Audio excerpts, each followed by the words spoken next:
വിൽപ്പനയ്ക്കായി എത്തിച്ച 4.5 ഗ്രാം MDMA-യുമായി ദമ്പതികളടക്കം 3 പേർ പിടിയിൽ. താമരശ്ശേരി ബൈപ്പാസ് റോഡിൽ നിന്നുമാണ് മൂവർ സംഘത്തെ താമരശ്ശേരി പോലീസ് പിടികൂടുന്നത്. വിദ്യാർത്ഥികളടക്കം ഇവരുടെ ഇരകളാണെന്ന് പോലീസ് വ്യക്തമാക്കി. താമരശ്ശേരി കോടതിയിൽ ഹാജരാക്കിയ പ്രതികളെ റിമാൻഡ് ചെയ്തു.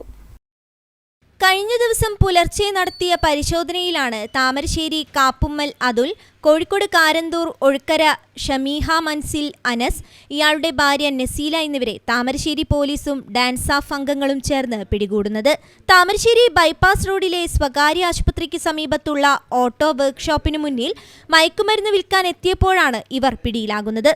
പ്രതികളിൽ നിന്നും 4.5 ഗ്രാം തൂക്കം വരുന്ന MDMA-യും പിടിച്ചെടുത്തു. അതുൽ ഇതിനു മുൻപും 2 തവണ MDMA-യുമായി പിടിയിലായ ആളാണെന്നും സ്ഥിരമായി സ്ത്രീകളെ ഉപയോഗിച്ചാണ് അതുലും സംഘവും മയക്കുമരുന്ന് കടത്തുന്നതെന്നും പോലീസ് വ്യക്തമാക്കി. വിദ്യാർത്ഥികൾക്കടക്കം ലഹരിമരുന്ന് വിൽക്കുന്നയാൾ സ്ഥിരമായി പോലീസിന്റെ നിരീക്ഷണത്തിൽ തുടരുകയായിരുന്നു.